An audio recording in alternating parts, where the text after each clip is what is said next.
Good morning. மற்றும் ஒரு நாள் நம்முடைய தேவனுடைய கிருபையினாலே நமக்கு அருளப்பட்டிருக்கிறது. தேவனை துதிக்கலாம். எழுந்துட்டீங்களா? வாருங்கள், தேவனுடைய வார்த்தையை தியானிக்கலாம். பரிசுத்தமுள்ள எங்கள் பிதாவே, தினந்தோறும் உடைய வார்த்தைகளின் அடிப்படையில் நடப்பதற்கும் உடைய சித்தத்தின் அடிப்படையில் நடப்பதற்கும் பிரியமானவர்களாய் வாழ்வதற்கு நீர் வரும்போது உம்மோடே கூட எடுத்துக்கொள்ளப்படுகிறவர்களாய் இருக்கும்படிக்கு ஆயத்தத்தோடு இருக்கிறதற்காக, விழிப்போடு இருக்கிறதற்காக எங்களுக்கு சகாயம் அருள வேண்டும் என்று கிறிஸ்துவின் நாமத்தில் வேண்டிக் கொள்கிறோம் பிதாவே, அமேன். ஆமாங்க, நாம எப்பொழுதும் ஆயத்தமா இருக்கணும். எதுக்காக? ஆண்டவரோடே கூட எடுத்துக்கொள்ளப்பட்டு அவருடைய ராஜ்யத்தில் நிரந்தரமாய் ஜீவிக்கிறதற்கு.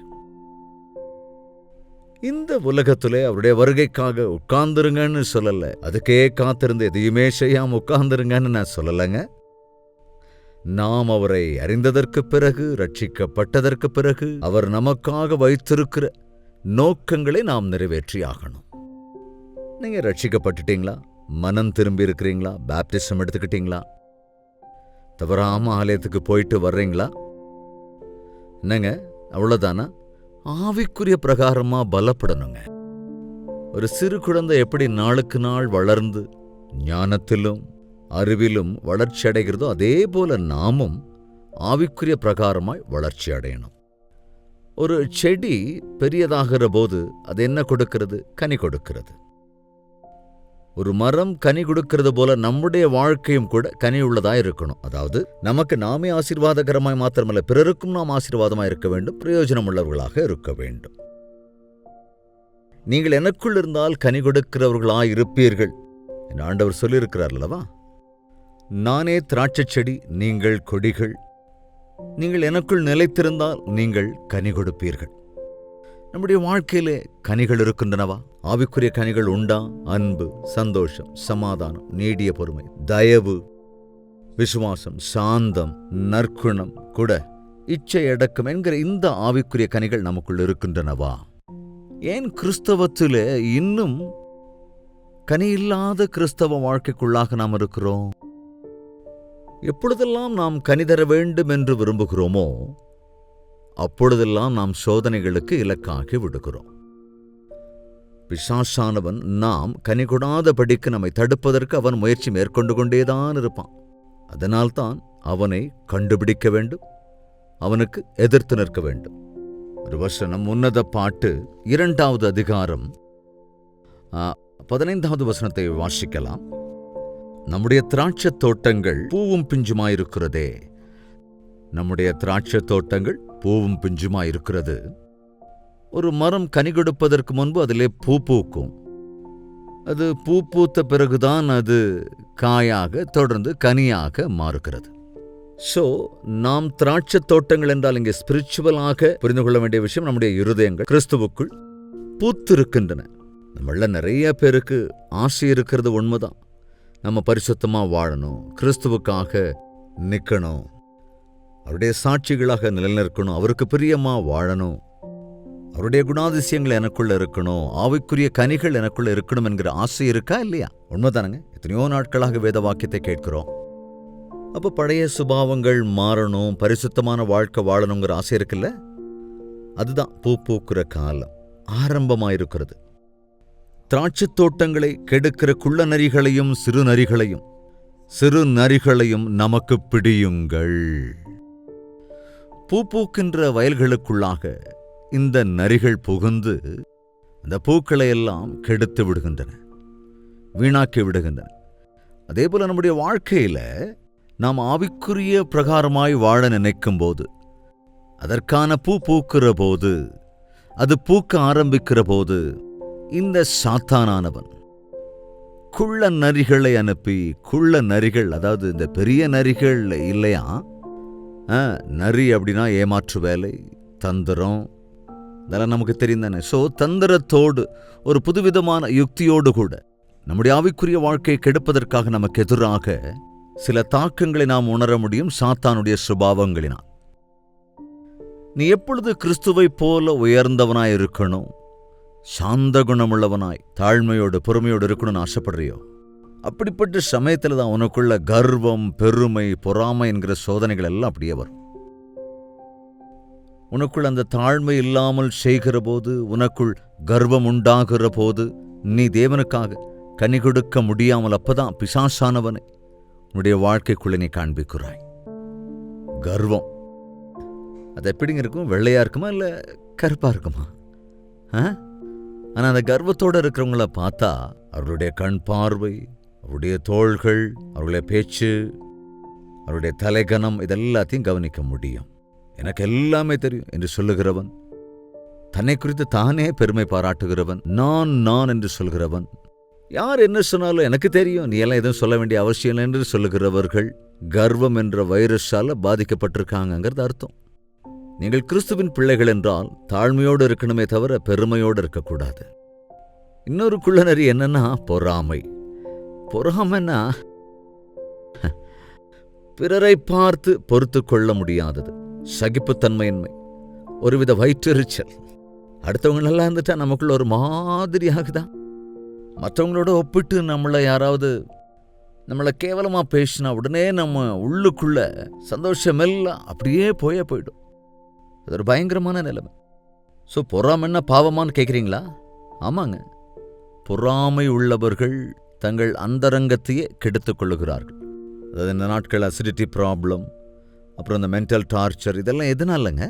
உனக்கு பிரியமில்லாதவங்களை பற்றி யோசிச்சு அவங்க இவங்களோட ஒப்பிட்டுக்கிட்டு பொறாமப்பட்டுக்கிட்டு பொறுத்து கொள்ள முடியாமல் சகிக்க முடியாமல் இது என்ன பண்ணுனா எலும்பையே அப்படியே உருக்கிடுங்க. எலும்புக்கே சத்துவம் இல்லாமல் செஞ்சிடும். கவனிக்கணும், அடுத்தவங்க நல்லா இருந்தால் சந்தோஷப்படுங்க. பிறருடைய சந்தோஷத்தில் பங்கெடுத்துக் கொள்ளுங்க. மற்றவங்க உங்களை விட நல்லா இருந்தாங்கன்னா அவங்களுக்காக பெருமைப்படுங்க, சந்தோஷப்படுங்க, விஷ் பண்ணுங்க. உங்ககிட்ட இருந்து நிறைய விஷயங்களை நான் கற்றுக்கிட்டேன்னு சொல்லுங்க.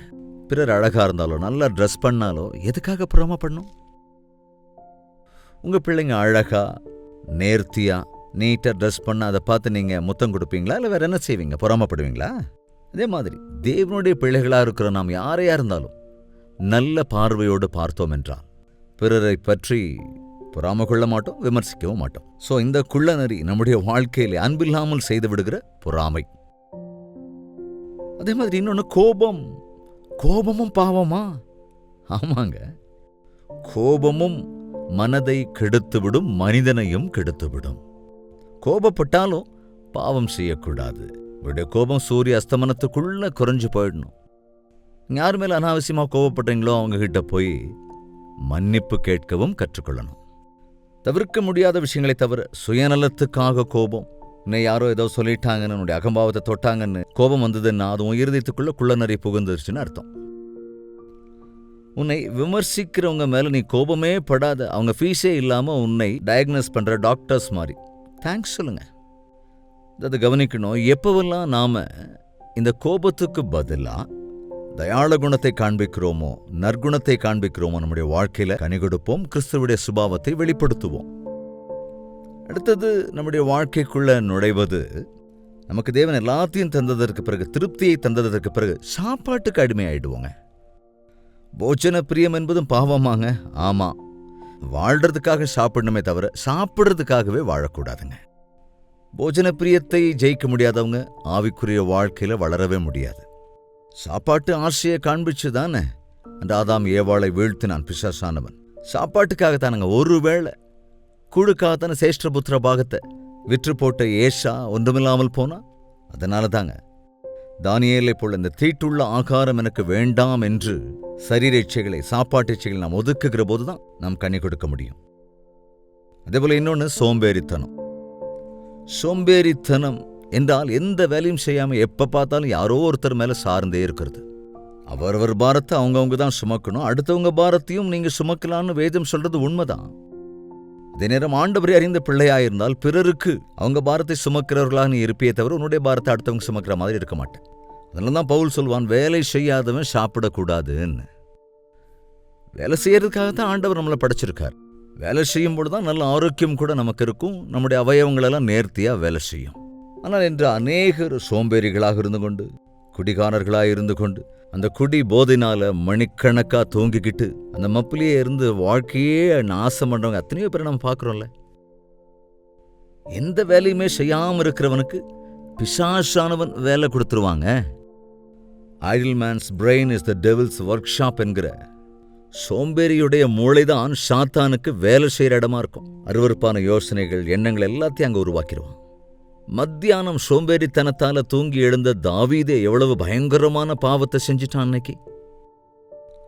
அந்த பாவத்திலிருந்து விடுதலை பெறுவதற்கு, மன்னிப்பு பெறுவதற்கு எவ்வளவு பிரயாசப்பட்டாங்கிறத நம்ம பார்க்கிறோம் இல்லையா? சோம்பேறித்தனத்துக்கு இடமே கொடுத்துடாதீங்க. அதே போல இன்னொன்று, காம இச்சைகள். இதுவே விபச்சார காலம் அப்படின்னு தாங்க அழைக்கப்படுது. இன்னைக்கு எங்க பார்த்தாலும் இந்த உலகத்துல காலையில எந்திரிச்சா அந்த காமம் சம்பந்தப்பட்ட உலக பிரகாரமான இரட்டை அர்த்தங்களோடு கூடிய பாடல்கள், பேச்சுகள், வார்த்தைகள், படங்கள், பிக்சர்ஸ் என்று எல்லாமே இன்னைக்கு கைக்கு கிட்ட இருக்கு இல்லையா? பரிசுத்தமான பார்வையோடு கூட ஒரு ஆணையோ அல்லது ஒரு பெண்ணையோ பார்க்க முடியாதவர்களாக மனுஷன் ஆயிட்டான். காம இச்சைகளுக்கு இருதயத்திலே இடம் கொடுப்பதனால மிக அருவருப்பான நிலைக்கு தள்ளப்பட்டுறான் இல்லையா? அன்றைய பக்தர்களிலும் சிலரை பார்க்கிறோம், இன்றைய நபர்களிலும் சிலரை பார்க்கிறோம். சிம்சோனை போல பலசாலி, சாலமோனை போன்ற ஞானி, தாவீதை போன்ற பக்தனும் கூட சரீர இச்சைக்கு இடம் கொடுத்ததுனால எப்படியெல்லாம் தங்களுடைய சாட்சியை கெடுத்துக்கொண்டார்கள் என்பதை வேதத்தில் பார்க்கிறோம். தென் பண ஆசை. பொருளும் பணமும் வேணும் தான், ஆனா அது மேலேயே எப்போதும் ஆசை வச்சிட்டு இருக்க கூடாது.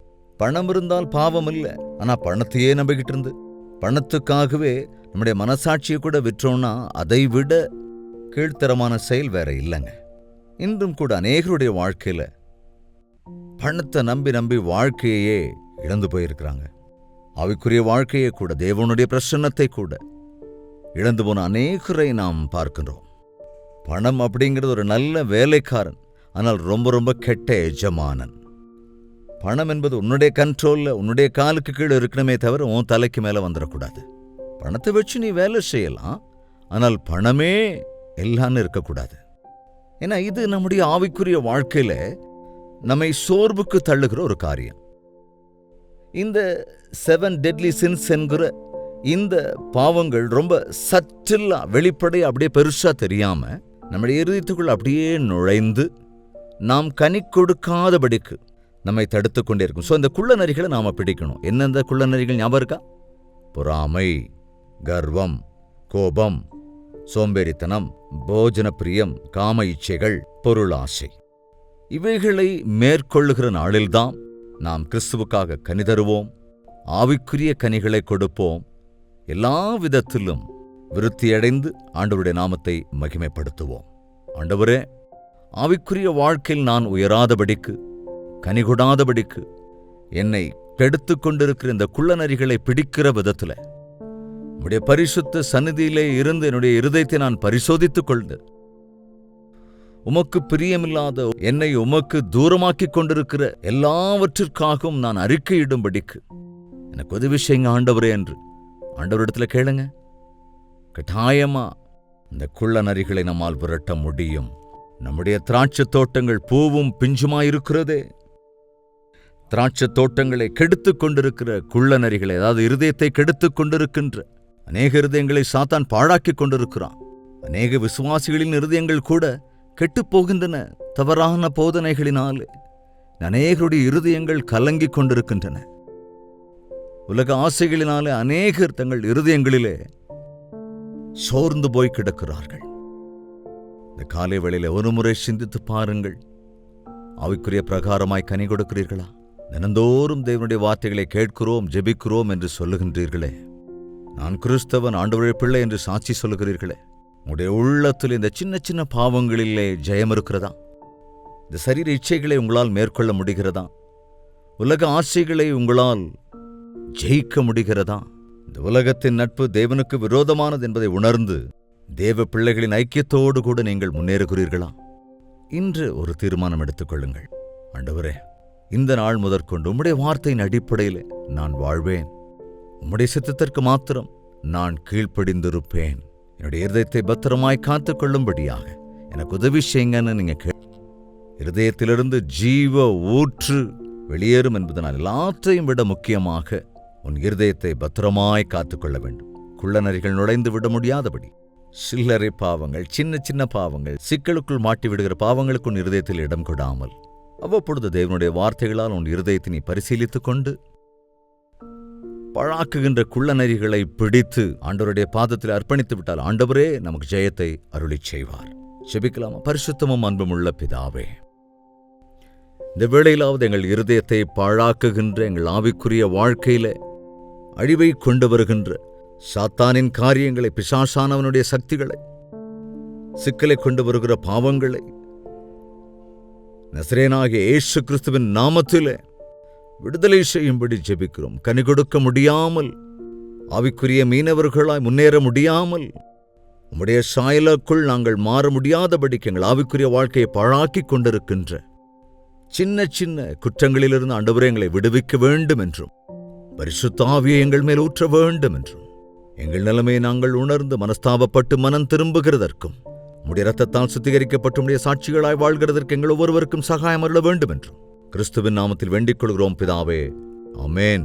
நம்முடைய கர்த்தராகிய இயேசு கிறிஸ்துவினுடைய கிருபையும் பிதாவாகிய தேவனுடைய அன்பும் பரிசுத்த ஆவியின் அன்யோன்ய ஐக்கியமும் சந்தோஷமும் சமாதானமும் இந்த தியானத்தில் ஒருமனப்பட்டிருக்கிற ஒவ்வொருவரோடும் இன்றும் என்றும் சதா காலங்களிலும் தங்கித் தரித்திருப்பதாக.